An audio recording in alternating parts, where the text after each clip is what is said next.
Today, we'll delve into perhaps the most powerful aspect of seduction: what happens beyond words. Before we begin, I'd like to know where in the world you're watching from. Please drop a comment below telling me your location. And if you find value in these timeless principles of human psychology, hit that like button and subscribe to receive more insights into the subtle arts of influence and connection. True seduction begins long before words are exchanged.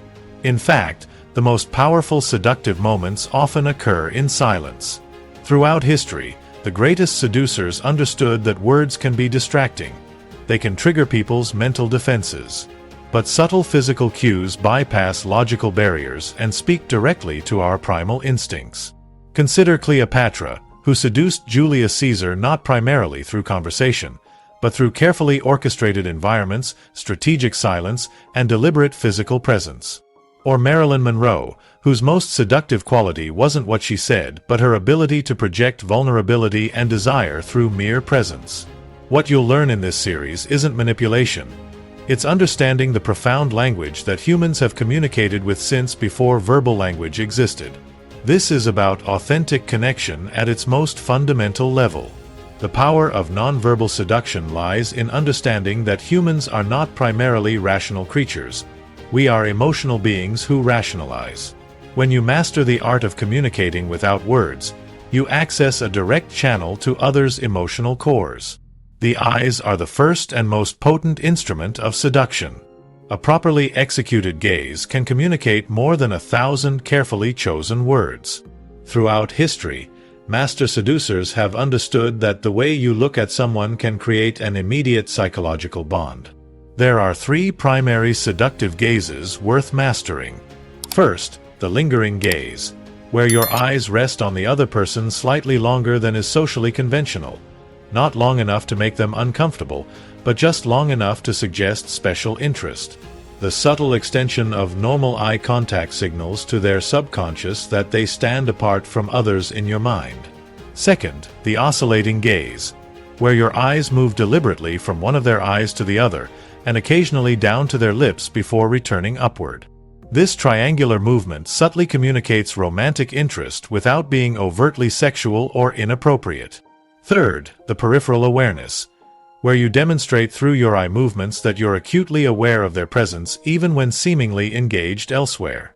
This creates the impression that they exert a gravitational pull on your attention. The key to an effective seductive gaze is authenticity. You cannot fake genuine interest. The pupils don't lie. When we're attracted to someone, our pupils naturally dilate. This physiological response can't be consciously controlled, which is why eye contact is so powerful. It reveals truth. Practice these gazes not as mechanical techniques but as expressions of genuine curiosity and interest. The goal isn't to perform seduction but to communicate authentic desire through the most honest medium we possess, our eyes. When mastered, this creates a foundation of nonverbal rapport that words could never achieve. Remember, the most seductive gaze isn't predatory or invasive. It's attentive, warm, and conveys that the other person is truly seen. Your body constantly broadcasts information about your inner state, information that others unconsciously absorb and interpret. Master seducers understand how to deliberately compose their physical presence to communicate confidence, openness, and desire. The first principle is openness. When you're attracted to someone, naturally position your body to create what behaviorists call an open front. Chest facing them directly, arms uncrossed, palms occasionally visible. This posture signals psychological availability and trust. Conversely, closed postures, crossed arms, angled away torso, hidden hands, trigger subconscious danger signals. The second principle is mirroring. Humans are naturally drawn to those who subtly match their movements, gestures, and energy levels. This synchronization creates rapport at a primal level. When someone leans forward, wait a moment and slightly lean forward yourself. When they speak softly, modulate your own volume to match. This isn't mimicry, it's harmony. The third principle is proxemics, the psychology of physical distance. Every culture has different comfort zones for personal space. The skillful seducer learns to navigate these invisible boundaries, occasionally testing them with brief incursions that retreat respectfully. These momentary entries into someone's personal space, when done properly, create tension and anticipation. The fourth principle is touch progression. Physical contact should evolve naturally from socially acceptable touches, handshakes, brief touches on the forearm during conversation, to more personal contact. Each touch establishes comfort for the next. The key is gradual escalation with attention to response, advancing when welcome, retreating when not. Remember that confident body language isn't about dominance, it's about self-assurance. Maintain relaxed shoulders, steady movements, and an unhurried demeanor.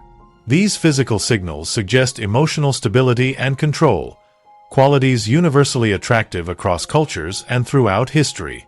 There's nothing mysterious about attraction. It follows predictable patterns grounded in evolutionary psychology.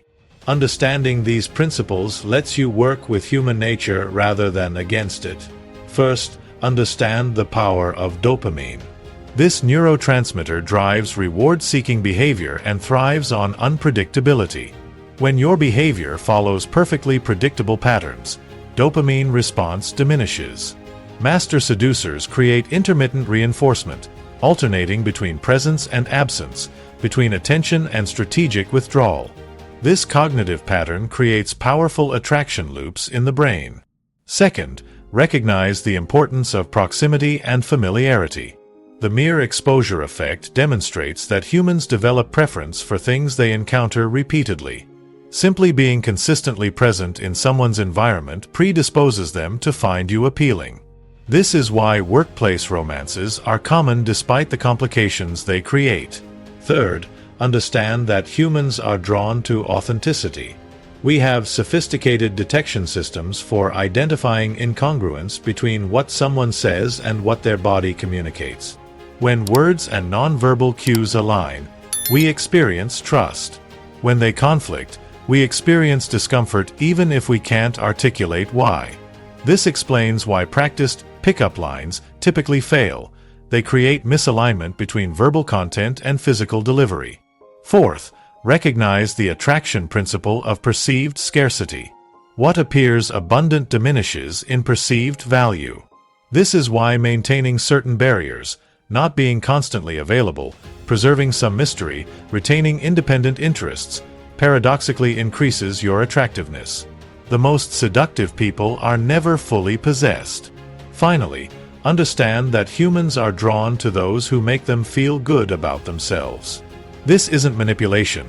It's recognizing that your genuine appreciation of others' positive qualities creates positive emotional associations with your presence. The most seductive quality isn't physical beauty. It's the ability to make others feel seen, valued, and fascinating. Master seducers understand that environments profoundly impact human psychology. By thoughtfully orchestrating settings, you create contexts that naturally evoke desired emotional states without manipulation. First, consider sensory engagement. Environments that subtly stimulate multiple senses create richer emotional experiences.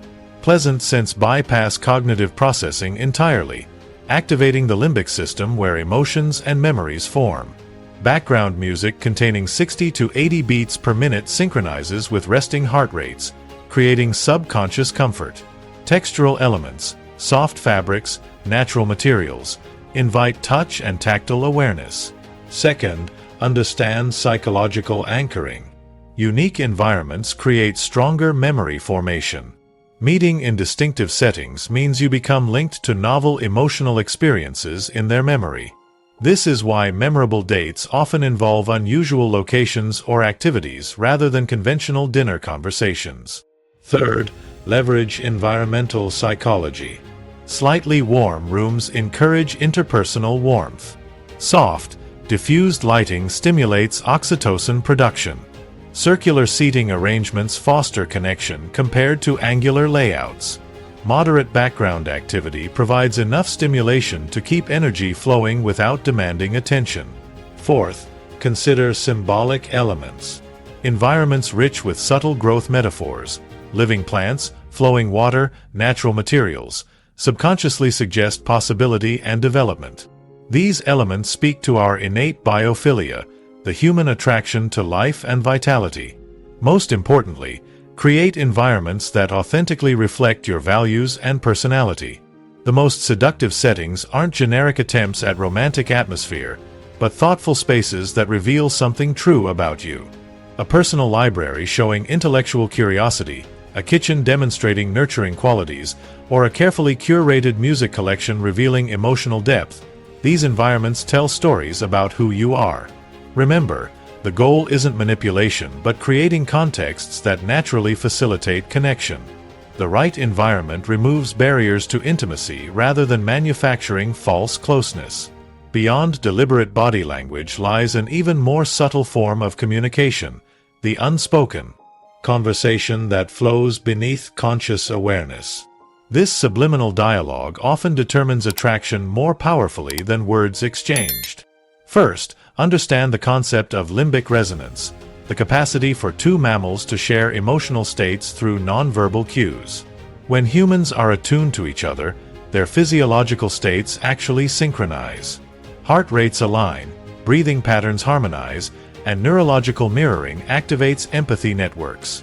This biological synchronization creates the feeling of chemistry. Second, recognize energy projection. All master seducers understand that your internal state broadcasts itself regardless of your words. Genuine confidence, present moment awareness, and emotional availability create magnetic presence. This isn't about extroversion. Even quiet confidence is powerfully attractive. The key is internal congruence, being unified in thought, emotion, and physical expression. Third, practice conversational attunement. When truly engaged with someone, you unconsciously match their speaking tempo, complement their communication style, and respond to subtle shifts in their energy. This creates the experience of effortless understanding. The opposite, pushing your own conversational agenda regardless of their responses, creates resistance even when your words seem perfect. Fourth, understand that true presence is the ultimate attractor. In an age of constant distraction, giving someone your complete, undivided attention has become remarkably rare. The ability to be fully present, phone away, mind-focused, attention undivided, creates a unique intensity of connection that people increasingly crave. Most importantly, recognize that attempting to fake these qualities invariably fails. The most seductive quality is authenticity, being genuinely interested rather than interesting. When you're truly curious about someone, truly present with them, truly responsive to them, you activate connection patterns that artificial techniques can never access. The unspoken conversation requires self-awareness. Meditation, mindfulness practices, and emotional intelligence development aren't just personal growth tools. They're the foundation of genuine seductive presence. In a culture fixated on immediate gratification, the most powerful seductive quality has paradoxically become restraint. Understanding the psychology of restraint gives you access to emotional dynamics that most people never master. First, recognize that desire requires distance. When something is completely possessed, desire naturally diminishes. By maintaining certain boundaries, preserving some independence, and allowing space within connections, you keep desire alive. This isn't game playing, it's understanding the natural rhythms of human attachment. Second, understand that imagination is more powerful than reality. By not revealing everything about yourself immediately, you allow others to participate in creating an image of you. This collaborative process creates stronger attachment than passive reception of information. Master seducers reveal themselves gradually, allowing curiosity to build between revelations. Third, practice conversational restraint. The discipline to listen more than you speak, to ask rather than tell, to leave certain thoughts unexpressed. These create intrigue that excessive sharing destroys. The most seductive people understand that conversations are not opportunities to impress but opportunities to connect. Fourth, master nonverbal communication of boundaries. Without words, you can communicate standards through posture, response timing, and attention distribution. These subtle cues establish that your interest, while genuine, is contingent on mutual respect and reciprocity. Fifth, understand that the most powerful move in seduction is often not advancing but withdrawing slightly, creating space that the other person feels motivated to close. This isn't manipulation but a dance of approach and retreat that builds anticipation.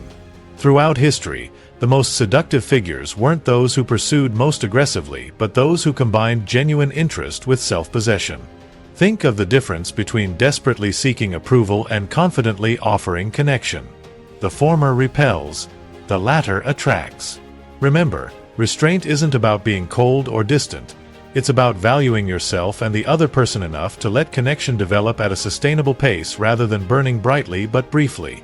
We've explored numerous principles of nonverbal seduction, but the most essential truth is this: authenticity is the ultimate attractor. In a world filled with performance and pretense, genuine presence has become the rarest and most valuable quality. True seduction isn't about becoming someone else, it's about becoming more fully yourself and creating space for others to do the same. The techniques we've discussed aren't masks to wear but capacities to develop. The goal isn't to manipulate others but to connect more meaningfully by understanding human psychology. The greatest seducers throughout history weren't those with the most polished techniques but those with the greatest self-knowledge. They understood their unique qualities and presented them confidently rather than conforming to generic standards of appeal. This authentic self-expression paradoxically attracts people who truly resonate with your nature. As you integrate these principles into your life, focus not on performing but on developing genuine presence. Cultivate real curiosity about others. Develop actual confidence rather than its appearance. Create environments that authentically reflect your values. These aren't shortcuts but lifelong practices. Remember that seduction in its highest form isn't about conquest but connection.